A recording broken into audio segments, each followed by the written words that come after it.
Hemos llegado a la parte de la historia en la que Abraham se convierte en el padre de la fe. Hoy lo acompañamos a su llegada a Canaán.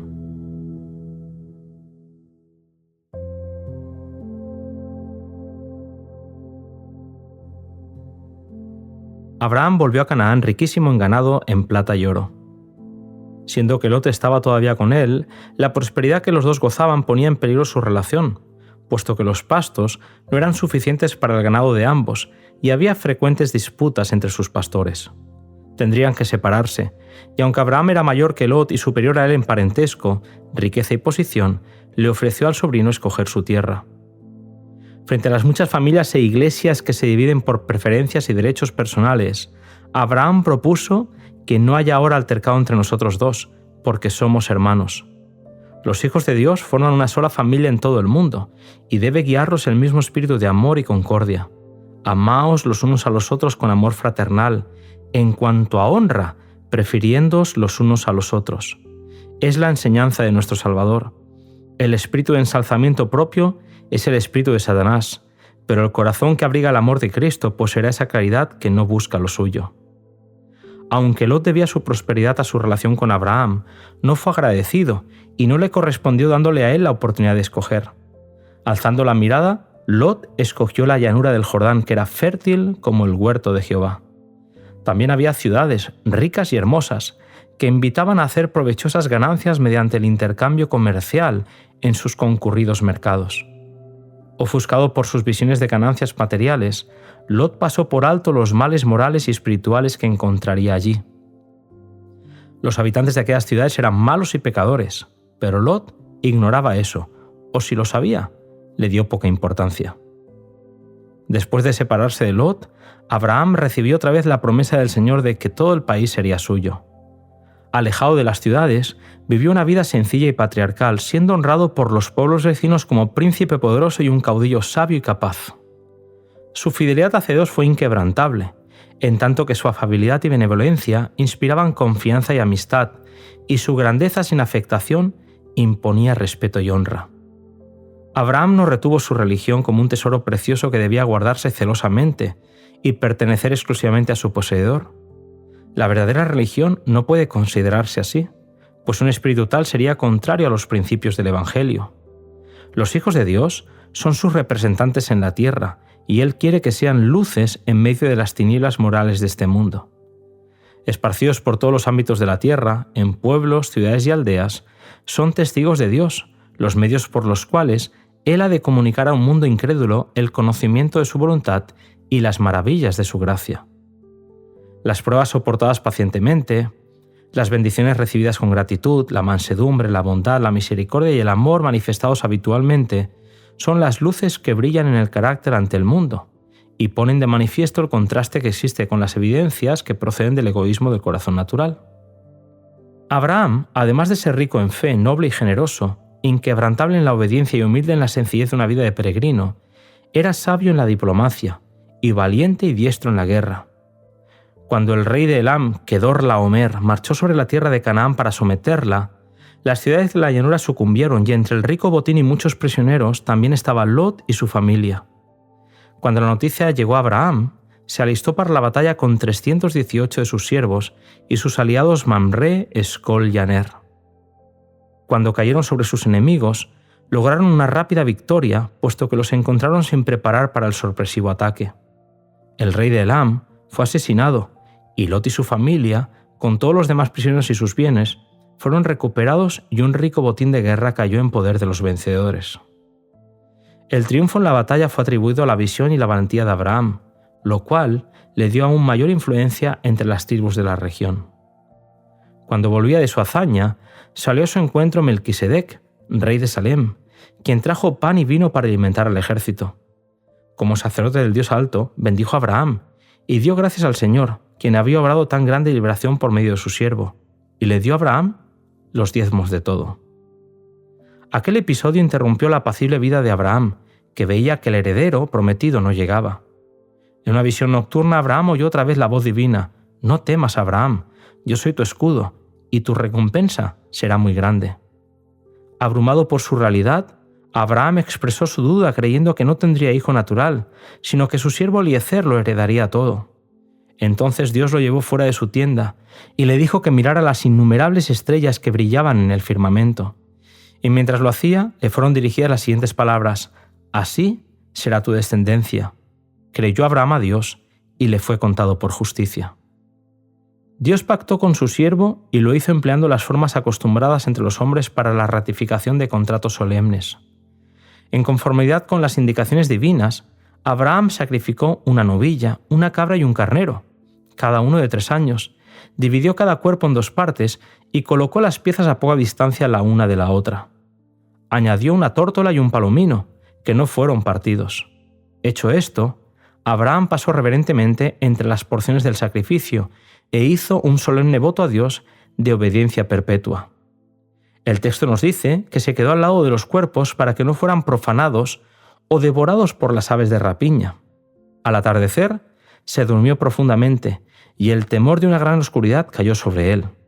Entonces, Dios le reveló que la posesión de la tierra prometida no sería inmediata y le anunció el sufrimiento de su posteridad. También le fue revelado el plan de redención en la muerte de Cristo, el gran sacrificio y su venida en gloria. Como garantía de lo prometido, apareció un horno humeante y una antorcha de fuego que pasaba por entre los animales divididos, y aquellos símbolos de la presencia divina consumieron completamente las víctimas. Cuando hacía casi 25 años que Abraham estaba en Canaán, el Señor se le apareció para volver a prometerle que sería padre de mucha gente. En aquel momento su nombre, que hasta entonces era Abram, fue cambiado en Abraham, que significa padre de muchedumbre de gentes. También fue cambiado el nombre de su esposa, que pasó a ser llamada Sara, princesa, pues sería madre de naciones. Fue entonces cuando se le dio el rito de la circuncisión a Abraham como señal de separación del resto de las naciones. Tal rito implicaba compromiso de no contraer matrimonio con los paganos y mantenerse separados como tesoro especial. Dios confirió un gran honor a Abraham. Los ángeles del cielo anduvieron y hablaron con él como un amigo, y así, cuando los juicios de Dios estaban por caer sobre Sodoma, él se convirtió en intercesor de los pecadores para con Dios. Aquel día, Abraham había ofrecido su hospitalidad a los que parecían 3 viajeros que pasaban por allí de paso. Él les ofreció agua para que se lavaran los pies y escogió los alimentos que fortalecieran a sus visitantes. Siglos más tarde, el apóstol escribiría de este episodio diciendo: «No os olvidéis de la hospitalidad, porque por ella algunos, sin saberlo, hospedaron ángeles». Abraham no había visto en sus huéspedes más que a 3 viajeros cansados. No imaginó que entre ellos había uno a quien podría adorar sin cometer pecado. Entonces le revelaron la extraña obra por la que allí estaban. Aunque Dios sabía de la maldad de Sodoma, aquellos ángeles acudirían a la ciudad para ver si los límites de la misericordia habían sido traspasados. Esto fue hecho así para que Abraham comprendiera el carácter misericordioso de Dios. Mientras los mensajeros celestiales fueron a la ciudad, Abraham quedó solo con aquel a quien reconocía ahora como el Hijo de Dios. Con profunda reverencia y humildad, intercedió en favor de los habitantes de Sodoma. En su súplica no había confianza en sí mismo ni jactancia de su propia justicia. No pidió un favor basado en su obediencia o en los sacrificios que había hecho en cumplimiento de la voluntad de Dios. Siendo el mismo pecador, intercedió en favor de los pecadores. El amor hacia las almas, a punto de perecer, inspiraba las oraciones de Abraham. Aunque detestaba los pecados de aquella ciudad corrompida, deseaba que los pecadores pudieran salvarse. Su actitud nos enseña que, aunque debemos sentir odio hacia el pecado, debemos sentir compasión y amor hacia el pecador. Por todas partes hay almas que van hacia una ruina tan desesperada y terrible como la que sobrecogió a Sodoma.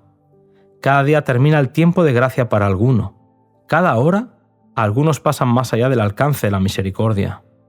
¿Dónde están las manos extendidas para sacar a los pecadores de la muerte? ¿Dónde están los que con humildad y perseverante fe ruegan a Dios por ellos? El espíritu de Abraham fue el espíritu de Cristo. El mismo Hijo de Dios es el gran intercesor en favor del pecador. El que pagó el precio de su redención conoce el valor del alma humana.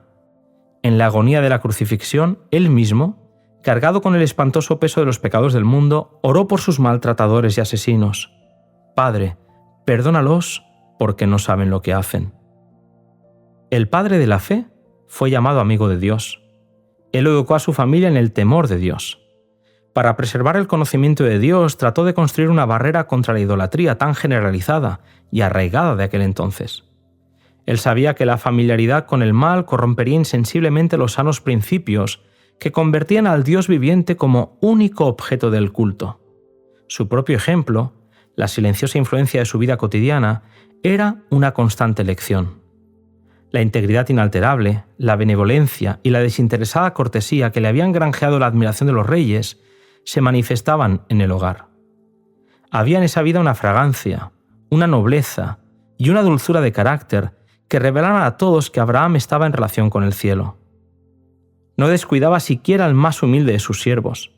En su casa no había una ley para el amo y otra para el siervo. No había un camino real para el rico y otro para el pobre. Todos eran tratados con justicia y compasión, como coherederos de la gracia de la vida. Abraham no era negligente en su voluntad de bendecir a su familia con los principios del cielo. No caía ni en el favoritismo imprudente ni en la indulgencia o debilidad. Elena White afirma que muchos padres manifiestan un sentimentalismo ciego y egoísta, un mal llamado amor, que deja a los niños gobernarse por su propia voluntad cuando su juicio no se ha formado aún y los dominan pasiones indisciplinadas. Esto es ser cruel hacia la juventud y cometer un gran mal contra el mundo. La indulgencia de los padres provoca muchos desórdenes en las familias y en la sociedad. Educar a los niños a obedecer a los padres es el primer paso en la obediencia a la autoridad de Dios. Por otra parte, también se nos dice que el poco aprecio en que aún los dirigentes religiosos tienen la ley de Dios ha producido muchos males.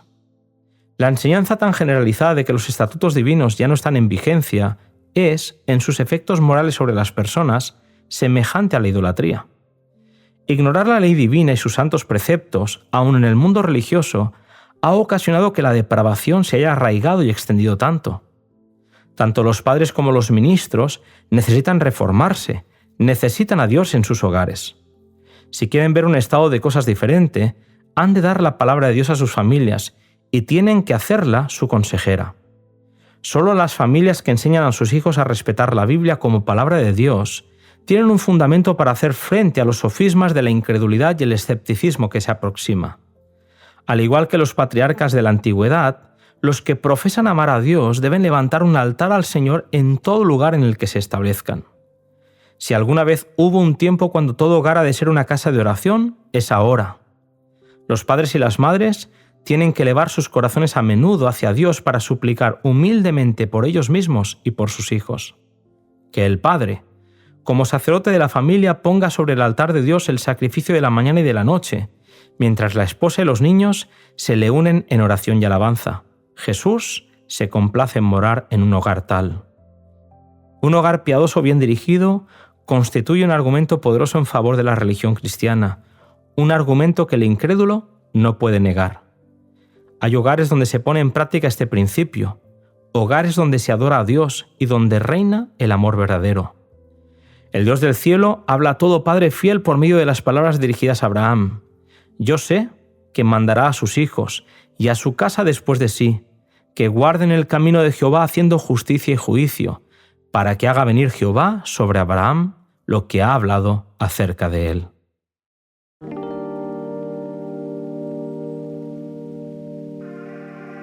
Muchos son los consejos que las historias de los patriarcas nos presentan. No te pierdas el siguiente audio, la prueba de la fe.